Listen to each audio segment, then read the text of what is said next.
வந்து தொடர்ந்து திமுகவை வந்து குற்றம் சாடிக்கிட்டே இருக்காங்க. அவங்க பேசின நிறைய விஷயங்கள் வந்து பேசியிருக்காங்க. ஒன்று, தேசிய கல்விக் கொள்கை ரிலேட்டடாக பேசியிருக்காங்க. அப்புறம் தமிழ்நாட்டில் ஜாதிவாரி கணக்கெடுப்பு வந்து சொந்தம் கொண்டாடுது, திமுக வந்து சொந்தம் கொண்டாடுது அப்படின்னு சொல்லிட்டு பேசியிருக்காங்க. இந்த மாதிரி நிறைய விஷயங்கள் பேசியிருக்காங்க. அதை பற்றி உங்களுடைய கருத்து என்ன சார்? அந்த கல்வி ஆணையத்துல டெல்லியில இன்னைக்கு கேரளா கூட அந்த பிஎம்சி அப்படிங்கிற அந்த தேசிய கல்விக் கொள்கை திட்டத்துல கேரளாவை நான் எங்களை நிர்பந்தப்படுத்துகிறார்கள் என்று கேரளாவின் கல்வித்துறை அமைச்சர் இப்பொழுது நம்ம செய்தி எல்லாத்தையும் பார்க்கலாம்.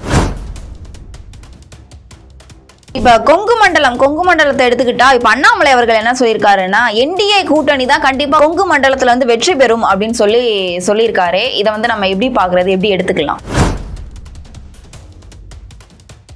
மேற்கு மண்டலத்துல பாரதிய ஜனதா கட்சி ஓரளவு ஓரளவு மற்ற பகுதிகளை காட்டிலும் ஓரளவு அது கட்சி வலிமைப்பட்டு இருக்கிறதுங்கிறத நமக்கு ஒன்றும் மாற்றிக்கிறது இல்லை. அதுல அண்ணாமலையே நின்னாரு, தோற்று போனாலும் கூட ஒரு கணிசமான 4 லட்சத்திற்கு மேற்பட்ட வாக்குகளை பெற்றிருக்கிறார். அந்த தேசிய ஜனநாயக கூட்டணி இந்திய வந்து ஒரு கணிசமான 2026 சட்டமன்ற பொதுத் தேர்தலில் வெற்றி பெறும் என்கின்ற நம்பிக்கையோடு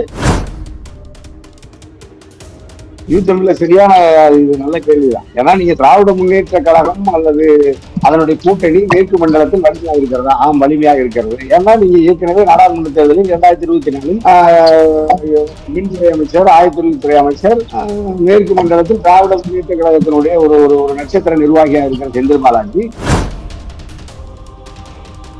இன்னொரு முக்கியமான விஷயம் சார், இப்போ நீங்கன்றதுனால நான் கேட்குறேன். இப்போ நீங்களா இருக்கட்டும், அப்புறம் வந்து கருணாஸ் அவர்களா இருக்கட்டும், அன்சாரி அவர்களா இருக்கட்டும், எல்லாருமே வந்து அதிமுகல இருந்து அதிமுகவுடைய ஆட்சி இப்போ சரியில்லை அப்படின்ற பட்சத்துல இப்ப நீங்க திமுக கூட்டணியில இணைஞ்சிருக்கீங்க. மக்கள் உங்களை ஏத்துக்கிட்டாங்களா அப்படின்ற கொஸ்டின் மார்க் வந்து இருக்குது. இது எப்படி பாக்குறீங்க?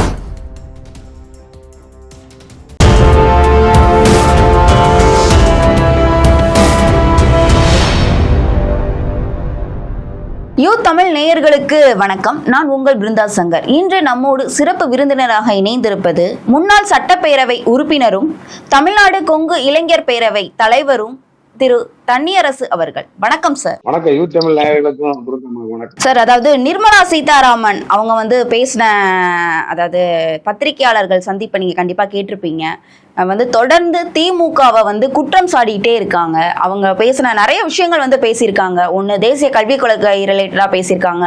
அப்புறம் தமிழ்நாட்டில் ஜாதிவாரி கணக்கெடுப்பு வந்து சொந்தம் கொண்டாடுது, திமுக வந்து சொந்தம் கொண்டாடுது அப்படின்னு சொல்லிட்டு பேசியிருக்காங்க. இந்த மாதிரி நிறைய விஷயங்கள் பேசியிருக்காங்க. அதை பத்தி உங்களுடைய கருத்து என்ன சார்? இப்ப தமிழ்நாட்டினுடைய திராவிட அரசியல் அல்லது திராவிட மாடல் அரசியல் நடத்துகிற திராவிட முன்னேற்ற கழகம் முதலமைச்சர் அல்லது ஸ்டாலின் அவங்க வந்து ஒன்றிய பாஜக மோடி அரசினுடைய இந்துத்துவ கொள்கைக்கு அது எதிரானது, மாறானதுங்கிறது நம்ம எல்லாருக்கும் தெரியும். அப்ப அது வந்து தேசிய கல்விக் கொள்கை, மும்மொழி கொள்கை திட்டத்தை பாஜக தமிழ்நாட்டில் அதை நிலைநிறுத்த முயற்சிக்கிறது. அது இன்று கூட நீங்க அந்த கல்வி ஆணையத்துல டெல்லியில இன்னைக்கு கேரளா கூட அந்த பிஎம்சி அப்படிங்கிற அந்த தேசிய கல்விக் கொள்கை திட்டத்துல கேரளாவை நான் எங்களை நிர்பந்தப்படுத்துகிறார்கள் என்று கேரளாவின் கல்வித்துறை அமைச்சர் இப்பொழுது நம்ம செய்தி எல்லாத்தையும் பார்க்கலாம். அதுல வந்து 1500 கோடி ரூபாயை நிறுத்தி வச்சிருக்காங்க. மும்மொழி கொள்கை திட்டம் அல்லது தேசிய கல்விக் கொள்கை திட்டம் வந்து அது வந்து ஒரு இந்துத்துவ கருத்தியல் சார்ந்து அந்த திட்டம் இருக்கு. நாங்க கேரளாவில் இணைய மாட்டோம், தமிழ்நாடோட இதை பற்றி கலந்து பேசுவோம், நீதிமன்றத்துக்கு போவோம்னு சொல்றாங்க. அப்ப நீங்க வந்து மத்திய அரசாங்கத்தினுடைய பாஜக அல்லது RSS அல்லது இந்துத்துவ இயக்கம் அதனுடைய கருத்துக்களை மத்திய அரசு நடைமுறைப்படுத்துவதற்கு கல்வி சாலைகள் உள்ளிட்ட பல நிலைகள் அது முயற்சிக்கிறது. அப்படித்தான் நீங்க தமிழ்நாட்டுக்கு வந்திருக்கக்கூடிய நிதியமைச்சர், ஒன்றிய பாஜகவினுடைய நிதி அமைச்சர் மாண்புமிகு நிர்மலா சீதாராமன் அம்மா வந்து தமிழ்நாட்டை குறிப்பா திராவிட முன்னேற்ற கழகத்தை கடுமையா தாக்குறாங்க. அப்ப அவங்க வந்து இந்த மும்மொழி கல்வி திட்டத்தை வைத்து இவர்கள் அரசியல் செய்கிறார்கள் சொல்றாங்க. பிறகு இந்த சாதிவாரி கணக்கெடுப்பு பாரதிய ஜனதா கட்சி இப்பொழுது நடத்துவதற்கு அமைச்சரவை ஒப்புதல் தந்திருக்கிறது. அதற்கு திமுக உரிமை கொண்டாடுகிறது அல்லது பாராட்டுகிறது அல்லது அதை விரைவில் நடைமுறைப்படுத்த வேண்டும் என்று கோருகிறது என்றால் அது அவர்களுக்கு அது சாத்தான் வேதம் ஓதுவதை போல அவர்களுக்கு அந்த தகுதி இல்லைன்னா சொல்றாங்க. ஆனா நீண்ட காலமாகவே சாதிவாரி கணக்கெடுப்பை ஒன்றிய அரசு தான் நடத்த வேண்டும் என்று தமிழ்நாடு சட்டமன்ற பேரவையிலே தீர்மானம் ஏற்றி பல திராவிட முன்னேற்ற கழகம் அந்த ஒரு கருத்தியல் ரீதியாக உறுதியாக இருந்தது. தனி அரசோ தமிழ்நாடு இளைஞர்களுக்கு பல்வேறு எங்களுடைய அரசியல் சமூக நீதிக்கான ஜனநாயக இயக்கங்கள்லாம் நாங்க தொடர்ந்து வலியுறுத்துறோம். சாதிவாரி கணக்கெடுப்பு நடத்துங்க, வீதாத்தின் அடிப்படையில கல்வி வேலை வாய்ப்பை பகிர்ந்தளிக்க வேண்டும் மத்திய அரசே மாநில அரசே அப்படின்னு சொன்னோம். ஒன்றிய அரசு அப்படின்னு சொல்லிட்டு நேரடியாவே திமுக அரசு பாஜக அரசுன்னு சொன்னோம். அது இப்பொழுது பாஜக அதற்கு ஒப்புதல் தெரிவித்திருப்பதை நாங்கள் வரவேற்றிருக்கிறோம். தமிழ்நாடு குக்கிளைஞர் பேரவை மோடி பாஜக அரசினுடைய இந்த அறிவிப்பை, இந்த முடிவை, சாதிவாரி கணக்கெடுப்பு நடத்தப்படும் என்கின்ற செய்தியை நாங்கள் வரவேற்றிருக்கிறோம், பாராட்டியிருக்கோம். அது விரைந்து எடுங்க, அதுல தாமதப்படுத்த வேண்டாம் அப்படின்னு சொல்றோம். ஆனா நிர்மலா சீதாராமன் என்ன சொல்றாங்க, இத்தனை ஆண்டு காலமா பாஜகவுக்கு அதுல உறுதியான விருப்பம் இல்லாமல் இருந்துச்சு.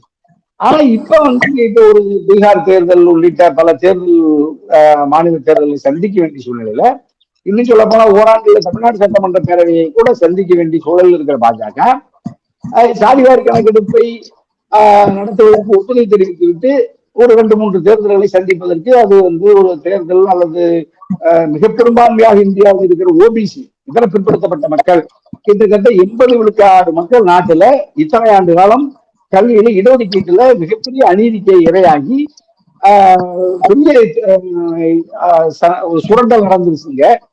அதுக்காக நாம ஒரு சமூக நீதிக்கான இயக்கங்கள், குறிப்பா ஓபிசி பிற்படுத்தப்பட்ட மக்கள், மிகவும் பிற்படுத்தப்பட்ட மக்கள் கடுமையா போராடினாங்க. அதை இப்ப பாஜக உலகளவில் ஏற்றிருக்கிறது. அதையே நாங்க வரவேற்றிருக்கிறோம். அது விரைந்த நடைமுறைப்படுத்துவோம்னு நிர்மலாமா சொல்லாம, அது திமுக உரிமை கொண்டாடக்கூடாதுன்னு ஒரு அரசியல் ரீதியா சொல்றாங்க. சரி, பரவாயில்ல, அவங்க என்ன ஒரு அரசியல் ரீதியா திமுகவை எதிர்க்கணுங்கிறதுனால நிர்மலா சீதாராமன் அப்படி சொல்றாங்க. ஆனா நீங்க தொகுதி மறுவரை ஆனாலும், மும்மொழி கொள்கை ஆனாலும், இந்தி திணிப்பானாலும், ஆளுநருடைய இந்த மசோதாக்கள் எல்லாம் நிறுத்தி வைத்து தமிழ்நாடு அரசுக்கு எதிராக பெரிய நெருக்கடிகளை தருவதா இருந்தாலும், குறிப்பா பாஜகவுடைய ஒன்றிய அரசு திராவிட முன்னேற்ற கழகத்தினுடைய அரசை, தமிழ்நாட்டினுடைய அரசை, மக்களால் தேர்ந்தெடுக்கப்பட்ட அரசை அது சுதந்திரமாக செயல்படாமல் முடக்குவதற்கு எவ்வளவு வாய்ப்புகள் கிடைக்குமோ அத்தனையும் பயன்படுத்துகிறத நம்ம பார்க்கிறோம். அதற்கு கவுண்டர் பண்ற வகையில தான் இன்னைக்கு நம்ம நிர்மலா சீதாராமன் அமைச்சர், நிதி அமைச்சர் சொல்லியிருக்காங்க. அது ஒரு அரசியல் ரீதியான கருத்து. அவருடைய கருத்தை நாட்டு மக்கள் ஏற்கவில்லை. திராவிட முன்னேற்ற கழகம் அதுக்கு முறையா அது சரியான பாதையில் இல்லாம செயல்றதாக நம்ம தமிழ்நாட்டு மக்கள் கருதுறாங்க. கண்டிப்பா சார். இப்ப அவங்கதான் முதன்மையா அவங்க என்ன கருத்தை முன்வைக்கிறாங்க அப்படின்னா, திராவிட கட்சிகளுக்கும் சாதிவாரி கணக்கெடுப்புக்கும் என்ன சம்பந்தம் இருக்குது? இதை ஏன் திராவிட கட்சிகள், அதாவது திமுக தன்னோட உரிமையா பாக்குது, தனக்கு முக்கியத்துவம் கொடுத்திருக்காங்க மத்திய அரசு அப்படின்ற மாதிரியான கோணத்துல பாக்குது, எல்லாத்தையுமே ஏன் அரசியல் ஆக்குறாங்க அப்படின்ற மாதிரியான கேள்வியை முன் வச்சிருக்காங்களே. இதை எப்படி இருக்காங்க? இந்தியாவில் சாதி, உலகத்திலேயே சாதி ஒரு அடையாளங்களோட மக்கள் பாகுபடுத்தப்பட்டு ஒரு அடுக்கு நிலை சமூகம் இருக்கிற உலகத்திலேயே ஒரே நாடு நம்முடைய இந்தியா தான். அது பல்லாயிரம் ஆண்டுகளா இருக்கு. அப்படி சமூக ரீதியாக சாதியாக பிரிக்கப்பட்டிருக்கிற மக்கள் பல நிலைகளில உரிமைகள் ஏற்றத்தாழ்வு இருக்கு. அரசாங்கத்தினுடைய சலுகைகளை பெறுவதில்லை, குறிப்பா கல்வியில, வேலை வாய்ப்புல, இதர சலுகைகள்ல அப்படி இருக்கும். அப்ப நம்ம நீதிமன்றத்துல, உயர் பதவிகள்ல ஒரு குறிப்பிட்ட உயர் சாதியினரை பெரும்பான்மையான பதவிகளை அனுபவிக்கிறாங்க. பெரும்பான்மையான மக்கள் 1000 ஆண்டுகளாக அநீதிக்கு இரையாகி இன்னும் ஒரு உழைக்கிற மக்களாக, கல்வி அறிவு இல்லாத, வேலை வாய்ப்பு இல்லாத மக்களாக இருக்கிறத பாக்குறோம். இவைகளிலிருந்து இந்த மக்களுக்கான சமூகத்துக்கான சமநீதியை உருவாக்குறதுலதான் திராவிட முன்னேற்ற கழகம் அல்லது திராவிட இயக்கங்கள், பொது உடைமை இயக்கங்கள் தொடர்ந்து களத்தில் போராடியது. அம்பேத்கர் இயக்கங்கள் எல்லாம் கடுமையா போராடி அந்த சமூக நீதி, சமூக உரிமை, இடஒதுக்கீட்டு கொண்டு வந்ததே திராவிட அரசியல் தான், பகுத்தறிவு அரசியல் தான். ஆகவே இந்தியாவிற்கு திராவிட அரசியலை, இடஒதுக்கீட்டு சமூக நீதிக்கான அந்த அரசியலை முதலில் சுதந்திர இந்தியாவில், சுதந்திரத்திற்கு முன்பு நீதி கட்சி காலத்தில் 1921 உருவாக்கப்பட்ட முதல் தமிழ்நாட்டினுடைய மாகாண அரசுல அப்பொழுது இருந்த நீதி கட்சி 1925-6 சுப்பராய முதலமைச்சர் இருக்கிற பொழுது, முத்தையா முதலியார் இருக்கிற பொழுது நம்ம இங்க சாதி வாரியாக விகிதாச்சார அடிப்படையில நம்ம இங்க இடஒதுக்கீடு கொடுக்கிறோம். அப்ப கிட்டத்தட்ட 100 ஆண்டுகளாக சாதி ரீதியாக சமூக தளத்துல நம்ம இடஒதுக்கீடு தந்த ஒரே மாநிலம் தமிழ்நாடு. அது இந்தியா நோக்கி விரிவுபடுத்தப்பட்டிருக்கிறது. சுதந்திர இந்தியாவில, சுதந்திரத்திற்கு முன்பு பிரிட்டிஷ் அரசுலயே அம்பேத்கரையா பட்டியல் சமூகத்துக்கு தமிழ்நாட்டில் ஒரு 18.1 அளவிலும், மைய அரசுலையும் இப்பொழுது இடஒதுக்கீடு முழுமையா இருக்கு. மக்கள் தொகை அடிப்படையில அவர்களுக்கான இடஒதுக்கீடு உறுதி செய்யப்பட்டிருக்கு. அது பிற்படுத்தப்பட்ட மக்களுக்கு மட்டும் உறுதி செய்யப்படாமல் இருந்துச்சு. இப்ப பிற்படுத்தப்பட்ட மக்களுக்கு அது உறுதி செய்யப்பட்டது. அப்ப பாஜக ஒரு உயர் ஜாதியினருக்கான கட்சி, ஒரு முன்னேறிய வகுப்பினருக்கான கட்சி. அந்த முன்னேறிய வகுப்பினருக்கான கட்சி அல்லது முன்னேறிய வகுப்பை சார்ந்த நிர்மலா சீதாராமன் அம்மா அவங்க 10 விழுக்காடு உயர் வகுப்பினருக்கு, பொருளாதாரத்தில் பின்தங்கியவர்களுக்கு ஆஹ், போராடங்களையே இதே மோடி ஒன்றிய அரசு கொடுத்துருச்சு, பாஜக அரசு.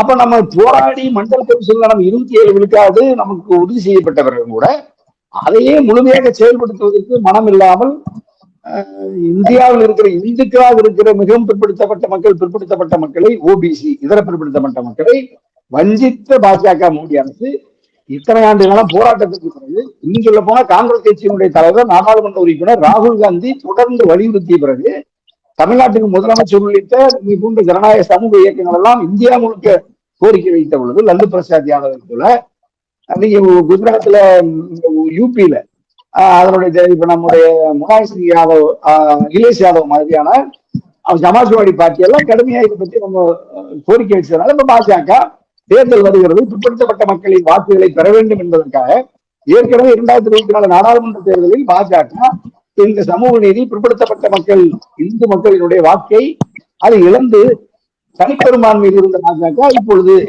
மைனாரிட்டி அரசாக வெறும் 240 இடங்களை பெற்றிருக்கிற ஒரு அரசாக மக்கள் ஆதரவை திரும்ப பெற்றுக் கொண்டார்கள் பாஜகவுக்கு. ஆகவே இப்பொழுது பாஜக பிற்படுத்தப்பட்ட மக்கள், பிற்படுத்தப்பட்ட இந்து மக்களின் வாக்குகளை பெறுவதற்கு இந்த சாதிவாரி கணக்கெடுப்பை நான் ஏற்றுக்கொள்கிறேன் என்று சொல்லியிருக்கிறார். ஆகவே திமுகவின் கோரிக்கையை, தமிழ்நாட்டு மக்களின் கோரிக்கையை, திராவிட கருத்தியல் கோரிக்கையை தான் இவ்வளவு காலத்திற்கு பிறகு பாஜக ஏற்றிருக்கிறது. ஆகவே நிர்மலா சீதாராமன் அம்மா தவறான பிழையான கருத்தை சொல்லுகிறார்கள்.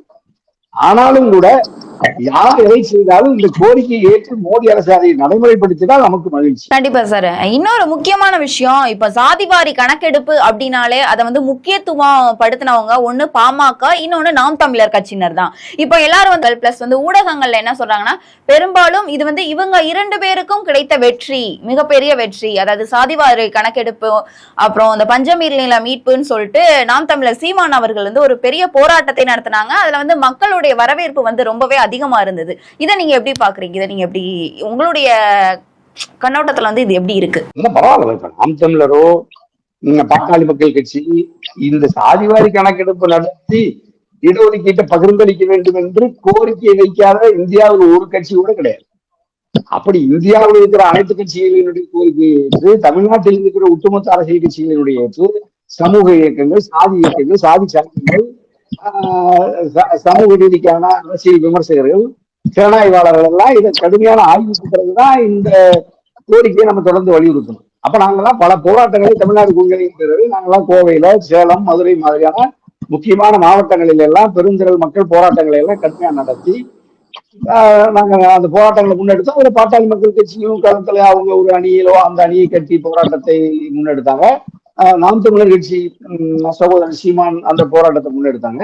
அப்ப நாடு முழுக்க எல்லா அரசியல் கட்சிகளினுடைய கோரிக்கையும் கூர்மையாகி மக்கள் திரள் வலிமை பெற்ற பிறகு பாஜகவால் அதை நிராகரிக்க முடியாமல், ஏன்னா நீங்க பிற்படுத்தப்பட்ட மக்களுக்கு எதிரான கட்சி பாஜக, பட்டியல் சமூகத்துக்கு எதிரான கட்சி பாஜக, இஸ்லாமிய கிறிஸ்துவ சிறுபான்மை மக்களுக்கு எதிரான கட்சி பாஜகங்கிற ஒரு பிம்பம் அதன் மீது குவிய தொடங்கி அதனுடைய செல்வாக்கு சரிகிற நேரத்தில் இப்ப மோடியுடைய அரசு விழித்துக் கொண்டு இப்பொழுது சாதிவாரி கணக்கெடுப்புக்கு ஒப்புதல் தந்திருக்கிறது. அது பரவாயில்ல. இப்ப நம்ம எல்லா பாட்டாளி மக்கள் கட்சியோ, நாம் தமிழரோ, தமிழ்நாடு இளைஞர் பேரவையோ, திமுகவோ, அதிமுகவோ, நம்ம நாடு முழுக்க எல்லா அரசியல் கட்சியிலும் கோரிக்கை வச்சோம்.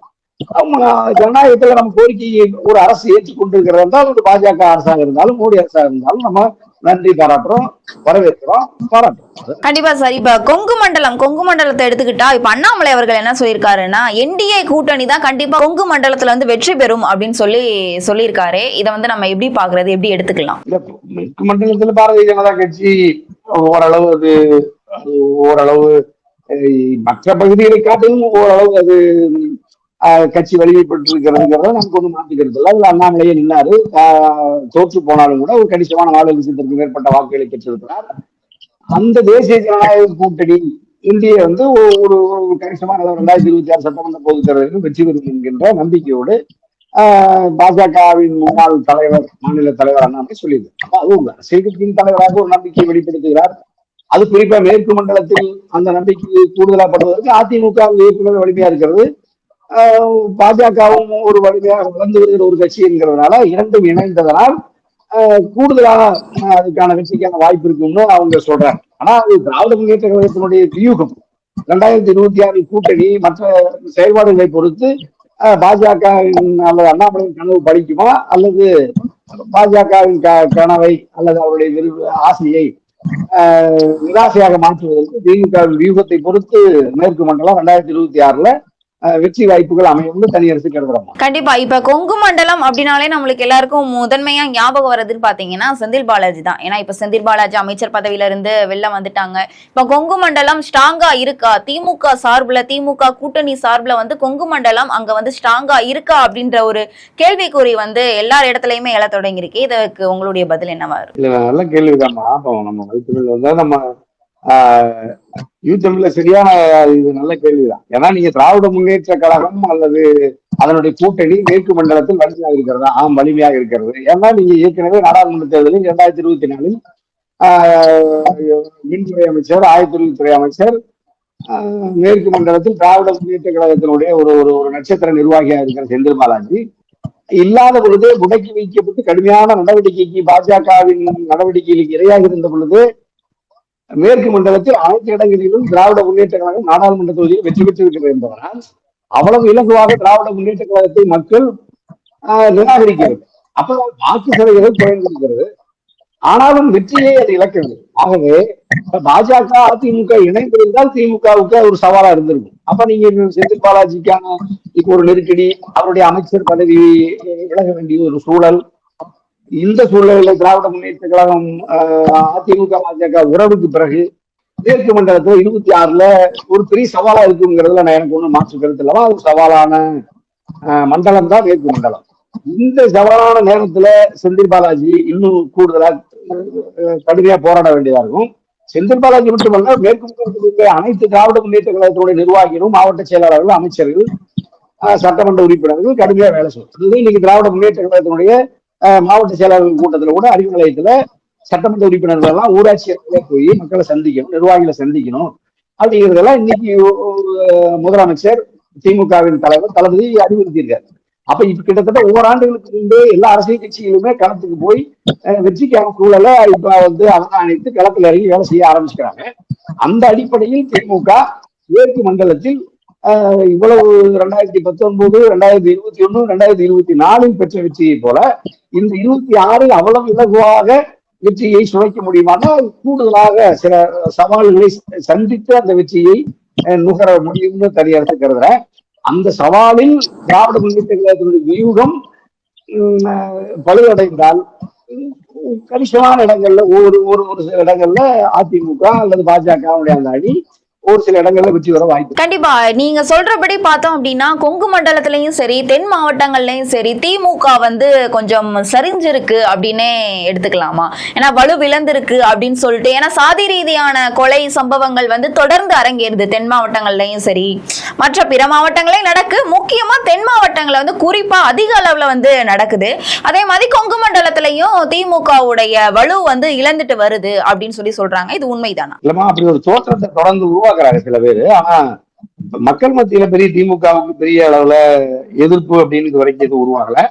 குறிப்பா திராவிட முன்னேற்ற கழகத்துடைய அரசை அல்லது அதனுடைய தலைமை ஏற்று வழி நடத்துகிற, அரசை தலைமையேற்று வழி நடத்துகிற மாண்புமிகு முதல்வர் தளபதியை மேற்கு மண்டலத்து மக்களோ அல்லது தென் மாவட்டத்து மக்களோ அந்த அரசை ஒரு மக்களுக்கு எதிரான அரசு என்கின்ற அளவுல இது வரைக்கும் பார்க்கல. ஏன்னா ஒரு அரசு இருந்தாலும் தனி மனிதனுக்கு எதிராகவோ, இயக்கத்துக்கு எதிராகவோ, அரசியல் கட்சிக்கு எதிராகவோ அல்லது திராவிட கருத்தியலுக்கு எதிராகவோ, தமிழ் இனம் மொழிக்கு எதிராகவோ அது தன்னுடைய அரசு இயந்திரத்தை நகர்த்தல. அதற்கு மாறாக தமிழை காக்க, மொழியை காக்க, இனத்தை காக்க, நிலத்தை காக்க, மாநில உரிமையை காப்பதற்காக திராவிட முன்னேற்ற கழகம் முதல்வர் கடுமையாக முயற்சிக்கிறார், போராடுகிறார். ஆகவே இவைகளெல்லாம் பறிப்பதற்காக பாஜக எத்தனிக்கிறது, மோடி அரசு எத்தனிக்கிறது.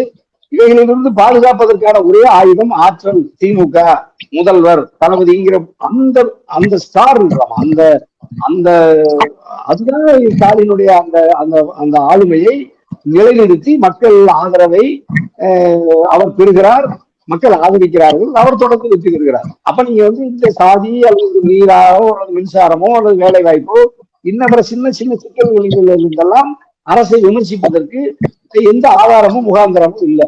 அப்ப நீங்க ஒரு தனி மனிதர்களுக்குள்ள நடக்கிற மோதல்களில் ஏற்படுகிற உயிரிழப்புகளோ, அங்கு ஒன்றும் இங்கொன்றுமாக நடக்கிற குற்ற சம்பவங்களை சுட்டிக்காட்டி அரசு அதுக்கு பின்னாடி இருக்கிறது என்று குற்றச்சாட்டு பிழையானது. ஏன்னா அரசு குற்றவாளிகளை பாதுகாக்கிறது, அல்லது அரசில் இருக்கிற அதிகாரத்தில் இருப்பவர்கள் குற்ற சம்பவங்களில் ஈடுபடுவது இல்லை.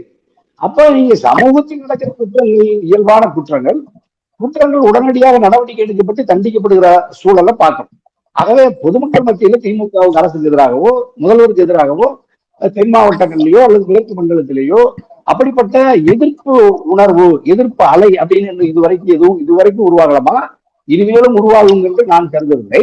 அல்லது அதை எதிர்த்து நிற்கிற அதிமுகவுடைய எதிர்கட்சி தலைவர் எடப்பாடியோ அல்லது பாஜகவினுடைய இப்ப பொறுப்பேற்றிருக்கிற நயினாரோ அல்லது இன்னும் பிற கட்சி அரசியல் கட்சி எல்லாம் இன்னும் தேர்தல் களத்துக்கு அரசை விமர்சிக்கிற ஒரு ஆரோக்கியமான இடத்துக்கே வர முடியல. இப்ப நீங்க சிபிஎஸ்இல பாடத்திட்டத்துல 3வது 5வது 8ஆம் வகுப்பெல்லாம் நீங்க தேர்ச்சி இல்லைன்னா, மதிப்பெண் இல்லைன்னா நீங்க பெயில் ஆக்குங்கன்னு சொன்னா, நேற்று நயினார் கேட்கிறாங்க, அவருக்கே அதை பத்தியான ஒரு விளக்கம் இல்லாம தடுமாறதை பாக்குறோம். அப்ப ஒன்றிய பாஜக அரசுடைய திட்டங்கள் தான் தமிழ்நாட்டு மக்களுக்கு எதிராக இருக்கிறது. இந்த பாஜகவை எதிர்த்து திமுக போராடுவதால் திமுகவை மக்கள் வலிந்து போய் ஆதரிக்கிறார்கள். அதுதான் இப்ப இருக்கிற திமுகவுக்கு இருக்கிற பலம், பாஜகவுக்கும் பாஜகவை ஆதரிக்கிற அதிமுகவும் இருக்கிற பலகீனம். ஆகவே இது தென் மாவட்டத்தில் இருக்கிற அல்லது மேற்கு மண்டலத்தில் இருக்கிற இந்த சிக்கல்களை எல்லாம் சரி செய்து, மக்களுக்கு இருக்கிற இந்த சங்கடங்களை எல்லாம் நேர் செய்து, திராவிட முன்னேற்ற கழகம் 2வது முறையாக அதனுடைய வரலாற்றில் 2026 சட்டமன்ற பொதுத் தேர்தலில் வெற்றி பெறுமா என்றால், வெற்றி பெறுவதற்கான சூழலை முதல்வர் இப்பொழுது வரை எடுத்த ஒரு வியூகம் தொடர்ந்து அந்த வியூகத்தை வலிமைப்படுத்தினால் மீண்டும் ஆட்சியை கைப்பற்றுவதற்கு கூட வாய்ப்பு இருக்கிறது. ஏனென்றால் எதிர்கட்சிகள் பலகீனப்பட்டு கிடக்கிறது. தமிழக வெற்றி கழகமும் விஜய் ஒரு அணியாக வருகிறார், நாம் தமிழர் தனியாக இருக்கிறது, பாஜக அதிமுக ஒரு அணியாக இருக்கிறது, பாட்டாளி மக்கள் கட்சி தேமுதிக என்ன முடிவு எடுக்கல. அப்ப திமுக அரசுக்கு எதிரான வாக்குகள் சிதறி 3 அணி 4 அணிகளாக இருக்கிற பொழுது, திராவிட முன்னேற்ற கழக அணி வலிமையாக இருக்கிற பொழுது திமுக வெற்றி பெறுவதற்கான சூழல் கூடுதலா இப்பொழுது இருக்கிற நிலைமையில் இருக்கு. அடுத்து எதிர்காலத்துல எப்படி சூழ்நிலைகள் கூட்டணிகளா மாறுகிற பொழுது இதனுடைய முடிவுகள் வேற மாதிரி இருக்கும்னு நான் கருதுறேன். சார், இன்னொரு முக்கியமான விஷயம் சார், இப்போ நீங்கன்றதுனால நான் கேட்கிறேன். இப்போ நீங்களா இருக்கட்டும், அப்புறம் வந்து கருணாஸ் அவர்களா இருக்கட்டும், அன்சாரி அவர்களா இருக்கட்டும், எல்லாருமே வந்து அதிமுகல இருந்து அதிமுகவுடைய ஆட்சி இப்போ சரியில்லை அப்படின்ற பட்சத்துல இப்ப நீங்க திமுக கூட்டணியில இணைஞ்சிருக்கீங்க, மக்கள் உங்களை ஏத்துக்கிட்டாங்களா அப்படின்ற கொஸ்டின் மார்க் வந்து இருக்குது. இது எப்படி பாக்குறீங்க சார்? இல்லம்மா, தமிழ்நாடு துங்கிலைஞர் தனி அரசு திமுக அணியில் இதுவரைக்கும் இணையல. ஏற்கனவே என்னுடைய நண்பர்கள் மனிதநாயக ஜனநாயக கட்சி தமிழ் அன்சாரி திமுக அணியில், ஆமா திமுக அணியில் இருக்கிறாங்க. அவங்க நாடாளுமன்ற தேர்தலில் அதிகாரபூர்வமாக அணியில் இணைந்து தேர்தல் பரப்புரை செய்யறாங்க. அதே மாதிரி முக்குளத்தோர் புலிப்படை என் சகோதரர் கருணாஸ் திராவிட முன்னேற்ற அணியில் இருந்து பரப்புரைகள் எல்லாம் கலந்துக்கிறாரு, அவரும் இருக்காரு. தமிழ்நாடு துங்கிலைஞர்கள் தனி அரசு அதிகாரபூர்வமா திராவிட முன்னேற்ற கழக அணியில் இன்னும் இணையல. எதிர்காலத்துல இப்ப நாங்க வந்து இப்போ இன்னொரு ஒரு சில மாதங்கள்ல எங்களுடைய அமைப்பு ரீதியா மக்களின் உணர்வுகளுக்கு ஏற்ப எந்த அணியில இணைந்து நாங்க வந்து தேர்தலை சந்திப்பது 2026 ஒரு முடிவு எடுப்போம். அந்த முடிவு மக்களின் விருப்பத்தின் அடிப்படையில் அந்த முடிவு எடுக்கப்படும். தனியரசு எந்த அணியில் இருக்கணுமோ அந்த அணி கட்டாயமா வெற்றி பெறும். நான் எடப்பாடியிலிருந்து 2021 நான் வெளியேறினேன். அந்த அணியில நான் அந்த அணி தோற்று விட்டது, எடப்பாடி தோற்று விடுவார் என்று சொன்ன தனியரசு தான் முதல்ல சொன்னேன். திமுக ஆட்சிக்கு வரும் என்று சொன்னதும் தனியரசு தான் 2021. அப்ப நான் இப்ப 26 நான் எடுக்கிற முடிவு, நான் யாரை ஆதரிக்கிறேனோ அது ஆட்சிக்கு வரும், நான் யாரை எதிர்க்கிறோனோ அது அவர்கள் வாய்ப்பை இழப்பார்கள். அதனால நான் 2026 ஒரு நல்ல முடிவை தனியரசு எடுத்து தமிழ்நாட்டில் இருக்கிற 8 கோடி மக்களுக்கும் 6.5 கோடி வாக்காளர் பெருமக்களுக்கும் தமிழ் இனம், மொழி, சமூகம், சமத்துவம், மதசார்பற்ற ஒரு இந்த இந்திய குடியரசை, ஜனநாயகத்தை மீட்டு மக்களினுடைய அமைதியான நல்வாழ்வுக்கு தனியரசு ஜனநாயக சக்திகளோடு இணைந்து ஒரு வலிமையான கூட்டணியில் கட்டாயமா தனியரசு தேர்தலை சந்திப்போமா. அதுல இப்போ நட்பா இருக்கிறோம். தனியரசோ அன்சாரியோ கருணாசோ அல்லது தமிழ்நாட்டில் இந்தியாவில் இருக்கிற எல்லா அரசியல் ஆளுமைகளோடும் தனியரசுக்கு நெருக்கமான உறவு, நட்பு, பாசம் இருக்கு. சகோதர உணர்வோட தான் நாங்க நடவடிக்கைகள் நாள்தோறும் பங்கேற்கிறோம். நேற்று கூட வகுப்பு திருத்த சாதி ரீதியான கட்டமைப்புக்கு பின்னாடிதான் இருக்கீங்க அப்படின்ற குற்றச்சாட்டு வந்து இருக்குது. அதாவது குற்றச்சாட்டுன்னு சொல்ல முடியாது, சாதி ரீதியான கட்டமைப்புக்கு பின்னாடிதான் வந்து வழிவரீங்க அப்படின்ற மாதிரியான நோக்கம் வந்து இருக்குது இல்லையா? அதனால இல்ல நம்ம வந்து அந்த பார்வையில் நாங்க வந்து சாதி மதங்களை கடந்து அண்ணா திராவிட முன்னேற்ற கழக மக்கள் பேரியக்கம் புரட்சி தலைவர் அம்மாவின் பெருநம்பிக்கை பெற்று 2011 சட்டமன்ற உறுப்பினராக தனியரசு அதிமுக கூட்டணியில் இணைந்து வெற்றி பெற்றேன். 33,000 வாக்குகளை வெற்றி பெற்ற தனியரசு பரமத்தி வேலூர்ல நாமக்கல் மாவட்டத்துல 2016 அம்மா அழைத்து அன்போடு காங்கேயம் சட்டமன்ற தொகுதியை தந்து அங்கும் மாவட்டத்திலேயே அதிகப்படியான வாக்குகளை பெற்று வெற்றி பெற்ற தனியரசு. 10 ஆண்டுகள் சட்டமன்ற உறுப்பினராக அண்ணா திராவிட முன்னேற்ற கழகத்தில் அம்மாவின் பெருநம்பிக்கையை பெற்று, புரட்சி தலைவி அம்மாவின் நம்பிக்கை பெற்று வெற்றி பெற்ற தனியரசு. நானாக இப்பொழுது விலகி இருந்து எடப்பாடியினுடைய அல்லது சின்னம்மா டிடிவி ஓபிஎஸ் இவர்களுக்குள்ள இருக்கிற நெருக்கடி, ஒன்றுபட்ட அதிமுகவாக அவர்கள் வலிமை பெறுவார்கள் என்று காத்திருந்த தனியரசு, அதுவும் தொடர்ந்து நிராசையாகவே போய் எடப்பாடி வலிமை பெறாமல் ஒன்றுபட்ட அதிமுக வலிமை பெறும் என்று காத்திருக்கிற தனியரசுக்கு அந்த நல்ல செய்தியும் வராமல் அது தொடர்ந்து நீடிக்கிறதையும் பாக்குறேன். அப்ப நான் இங்க வேற எந்த மாற்றுவதையும் எனக்கு எதுவும் தெரியல. நான் வந்து பாஜக மதவாத இயக்கத்தோடு இணைந்து பணியாற்றுவதிலையும் நாங்க ஒரு முற்போக்கு சக்தியா பகுத்தறிவு சக்தியா இருந்து கொண்டு ஒரு மதம் சார்ந்த பெரும்பான்மைவாத இயக்கத்தோடு தொடர்பு கொண்டு அரசியல் நாங்க பயணிக்கிறதுலையும் ஒரு நெருக்கடி தனியரசுக்கு இருக்குது. திராவிட முன்னேற்ற கழக அரசு அல்லது அது ஏற்கனவே அவர்கள் அழைத்தும் நான் தடுமாறி தாமதித்ததுனால அந்த அணி இப்பொழுது நாங்கள் எங்களுடைய கோட்பாட்டை ஏற்றுக்கொண்டிருக்கிற அணியாக திமுக அணி இருக்கிறதுனால நாங்க திமுகவை வலிந்து ஆதரிக்கிறோம். திமுக வந்து நானா தேடி நாங்களா வலிந்து திமுக அரசை ஆதரித்து இப்ப நாங்க ஆதரிக்கிறோம். எந்த பள்ளியுடன் பார்க்காமல் ஆதாயம் கருதாமல் நாட்டு மக்களின் நலனுக்காக திமுகவை ஆதரிக்கிறோம். அதிகாரப்பூர்வமான தேர்தல் அணியாக அது மாறுமா என்றால் தனி அரசு இணைந்து பயணிப்போம் என்றால் எதிர்காலத்துல ஒரு நல்ல முடிவை விரைவில் அந்த செய்தி நல்ல செய்தி வருமா, அது நம்ம யூடியூப் வழியா நாட்டு மக்களுக்கு கட்டாயமா தெரியப்படுத்துவோம்.